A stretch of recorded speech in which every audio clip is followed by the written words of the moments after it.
Hello বন্ধুরা, মেয়েদের কীভাবে রাউন্ড কাট করবেন বাসায় বসে, বা আপনার থেকে একটা মেশিন আছে, আমার কেচি নাই। তখন আপনি চিন্তা করতেছেন আমার তো কেচি দিয়ে আমি দাগ দিয়ে দিই, কি রাউন্ড কাট দিব।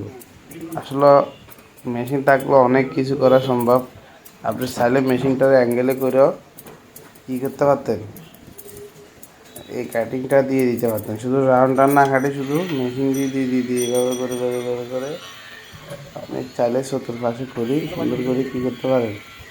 আপনার বাচ্চাকে আপনি নিজের মেশিন দিয়ে নিজে কি একটা সেলুনের কাজ আপনি করে করে বলবেন, কোনো ব্যাপার না। যদি আপনার ইচ্ছা থাকে আর আপনি যদি মজা চলো চলো কাজটা করে ফেলেন, আর না হলে আমার এই ভিডিওটা দেখি যদি সিজার থাকে তো আরও ভালো। সিজার একটা এরকম একটা দাগ দিয়ে মেশিনটা বসাই দেন। রাউন্ড না কাটলেও কিন্তু সুন্দর লাগতেছে, দেখেন আমি কিন্তু রাউন্ড কাটি নাই। এর পরও মনে হয় যে কি একটা ভালো চুল কাটা হয়ে গেছে। হ্যাঁ, আপনি চাইলে এখন আমি প্লেট মারতেছি, এটাকে এটা বলে রাউন্ড কাট, রাউন্ড বলা হয়। হ্যাঁ, তো রাউন্ড মারি দেখা গেছে আমি এটা করে দিচ্ছি। এটা ছাড়াও কিন্তু আপনার আলাদা একটা সুন্দর ওই আর্মি কাটিংয়ের মতো চারিদিকে চতুর্পাশে মিলি থাকবে, ওটা আর সুন্দর, সমস্যা নাই। তো আমি কীভাবে কেজি কুর কীভাবে চলাচ্ছি এটাকে পারফেক্টলি শিখুন, দেখুন। হ্যাঁ, বাচ্চারা কিন্তু মাথাটাকে একবার এমন তেমন করে, কিন্তু আমার যদি শুনি তাকে কাটতে হবে।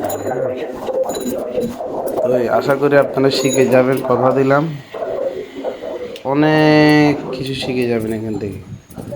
তো আমি কিভাবে কাজ করি, কিভাবে চিকন চিকন করি, কিভাবে কেজি, হ্যাঁ আপনার কেজি কুটটাকে একটু যদি ভালো করে ধরতে জানেন, শিখতে জানেন, যে আপনি আরও ভালো আগাইতে পারবেন।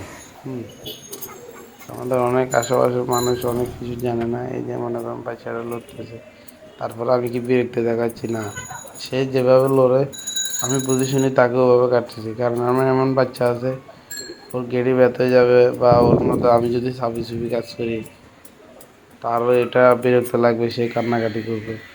আশা করি আমি কান্নার ওই সুযোগটা তাকে দিব না, কারণ আমি তো দিন শেষে বুঝি যে কীভাবে আমি তাকে হাতে দিয়ে হোক যেভাবে হোক চুল কাটতে হবে। তো যাক, আমার ভালো লাগতেছে। ছোটো বাবুদেরকে চুল কাটলে এমনিতে আমার আনন্দ লাগে। তো আপনাদেরকে আমি যেভাবে হোক আমি কাজটা শেখাবো। কীভাবে আমি পারফেক্টলি কাজ করি এটা যদি আপনি ভালোভাবে মাথা নিতে পারেন, দরকার হলে একবার না বুঝলে বারবার দেখেন। হ্যাঁ, দেখে দেখে সুন্দর করে খুর মারা, কেজি মারা, ছোটোখাটো যে জিনিসগুলোকে জানার দরকার শিখে ফেলেন।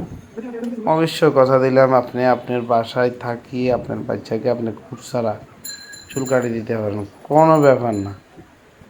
তাহলে আপনার ওভাবে করে আগাইতে হবে, আর বকর চকর চলবে না। আশা করি কথা দিলাম, কথা রাখবো। সামনে নতুন নতুন আপনাদের জন্য আরও কাজ নিয়ে আসবো, সুন্দর সুন্দর কিউট কিউট বেবি নিয়ে আসবো। কথা দিলাম, কথা রাখবো। হ্যাঁ, চ্যানেলটার টার্গেট হচ্ছে যে কিউট বেবিদেরকে নিয়ে সংসার। চ্যানেলের নাম কি জানেন তো, বেবি কান্না করে না। তাহলে আমাদের ওভাবে করে আগাইতে হবে। দেখেন আমার ছোট্টখাট্টা কত মিল লেখে, বুঝে শুনে যখন আপনি কাজ করবেন, আপনার টেকনিক ভালো থাকবে, আপনার আগে যেতে হবে। না বুঝলে বারবার দেখেন, সমস্যা নেই।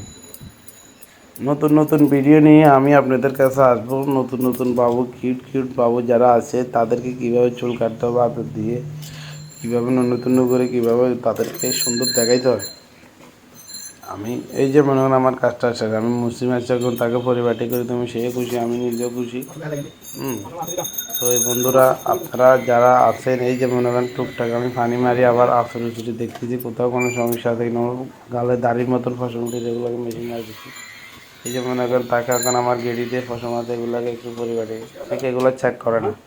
দেখা গেছে আপনি পুরো চুল কাটছেন, বদনামি নাই, কিন্তু ওই এখানের একটুর জন্য বদনামি, ওই হালাকি চুল কাটছে আমার গেড়ি দিয়ে। জিনিসগুলোকে ঠিক রাখবে। হ্যাঁ, যেমন বাবুটার চুল কাটা শেষ। ঠিক আছে, ভালো থাকবেন, দেখা হবে, নতুন ভিডিও নিয়ে আসবো আবার। চ্যানেলের পাশে থাকেন, নতুন নতুন কাজ শিখাবো, কথা দিলাম। বেবুটাকে ভালো লাগছে, ভিডিও একটা করে দিলাম।